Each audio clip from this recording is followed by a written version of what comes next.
So in this video we're going to look at multiplying and dividing and the written methods we can use to be able to do this with the larger numbers. So we're going to start with the basics, and that is multiplying and dividing with multiples of 10.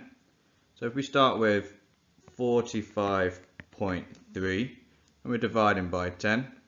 Now when we're dividing by 10, all the numbers will move to the right by 1. There's 1 0 that we're dividing with. So 45.3, all the numbers move to the right by 1. But the decimal point stays where it is. So if I moved all my numbers to the right, but kept the decimal point where it is, I will have 4.53. All my numbers have moved to the right by 1. Now a lot of people prefer to see it as, instead of the numbers moving to the right, the decimal point moves to the left. So my decimal point here moves to the left by 1. And that puts it in between the 4 and the 5, so it's 4.53. Let's have a look at example 2 then. I've got my number 61.461 and we're dividing by 1,000 this time, and that's got 3 zeros. So that means I'm moving all my numbers to the right 3 times with the decimal point staying where it is. Or, like I said earlier, some people prefer to see it as the decimal point moves to the left 3 times. That's 1, 2, 3. Now if it's moved to the right, to the left 3 times, I now have 0.061461. Note that the decimal point came to here, and I had to make sure I filled in that value there and a value in front. Now example 3 is multiplying. Same principle, but we're multiplying, so we're moving the numbers to the left, or the decimal point is moving to the right. So 2.178 decimal point is this time going to go to the right by 2 because there's 2 zeros. So 1, 2, the decimal point is now here. That gives me the answer 217.8. Example 4, can you have a go at that question on your own and write your answer down? Now for multiplying, I believe that the grid method is the easiest one to use. If you have a different method, then if you're confident with that method, use it. If not, I recommend the grid method. So to use the grid method, we start with our grid. We can see we've got our grid here, and for 23 times 7 we need to use the 23 and we need to partition it. That means we split it up. So we write 20, which is the tens part of the 23, and the 3, and then the 7 just gets written down there. Now 20 times 7 is the first box we fill in. 20 times 7 is 140, and then 7 times by 4 is 21. Once I've done that, I need to add up the values inside the box, the values in red, which is 140 plus 21. That makes 161, and this is our answer. Easy enough. Let's have a go at the second example then, for 46 and 83. Same again, 46 I need to partition. That makes 40 and 6. 83 makes 80 and 3. Now multiply.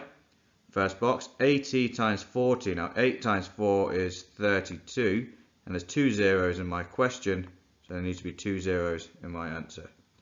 80 times 6, 8 times 6 is 48, and then there's 1 0 in my question, so 1 0 in my answer. 3 times 40, 120. 3 times 6, 18. Same again, we need to add as we go across.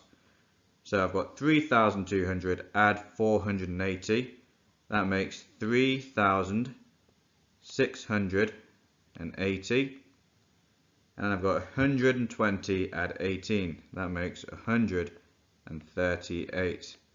If I'm careful where I write it, I can add it up nice and easily, like that. So 0 add 8 is 8, 8 add 3 is 11, carry the 1, 6, 7, 8, and then 3. So my answer is 3,818.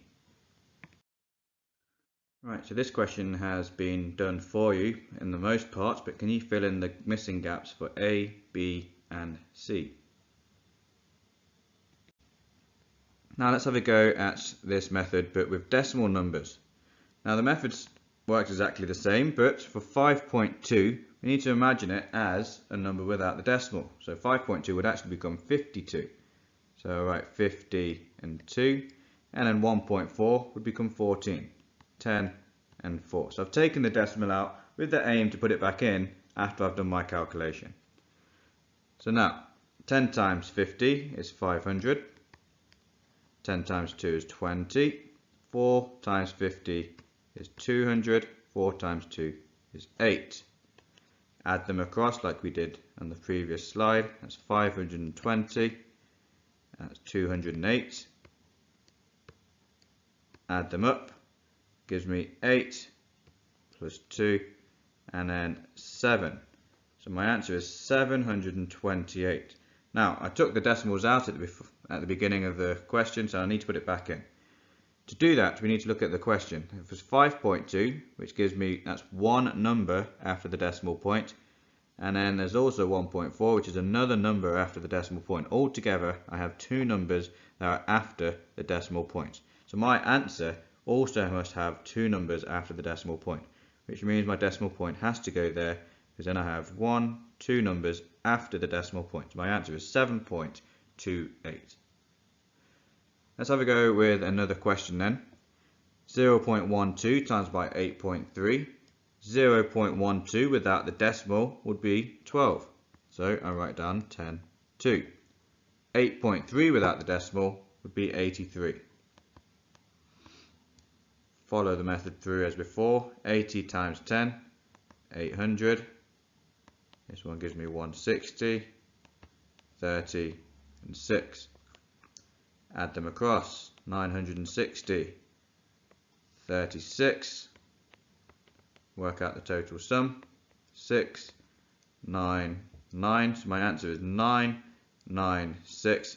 And now I need to work out where the decimal point goes. I've got two numbers after the decimal point there, and I've got another number after the decimal point there. So altogether I've got three numbers after my decimal point. Therefore my decimal point must go here to give me 1, 2, 3 numbers after the decimal point. So my answer is 0.996. Now on to dividing. Now we do our dividing with a method called the bus stop method. That just means we work our answer out inside a bus stop, or what we call a bus stop, which is just this line. So it's 3, and we write down 6, 4, 2 inside our bus stop. Now to do this question we do 3 into 6 goes twice, 2 times, with no remainder. Now 3 into 4, that goes once, and there's 1 left over. So that 1 that is left over we write next to the 2. And now that makes 12. Now we look at 3 into 12, and that gives me 4. So my answer is 214. On to example 2.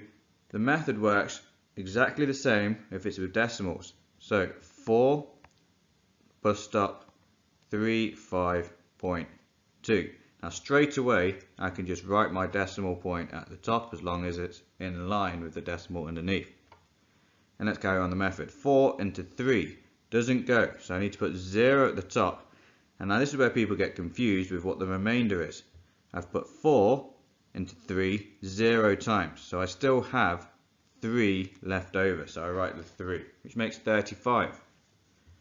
4 into 35 goes 8 times, with a remainder of 3.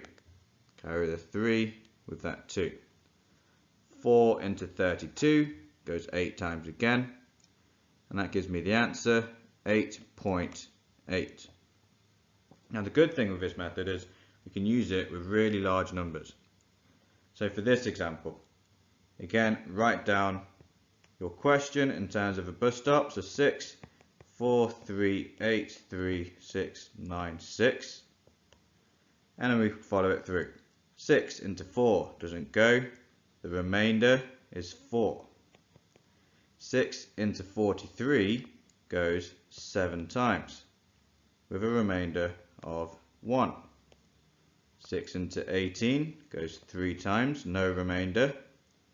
6 into 3 doesn't go, carry the 3 forward as the remainder. 6 into 36 goes 6 times. 6 into 9 goes once with a remainder of 3, and then 6 into 36 goes 6 times. My answer is 730616.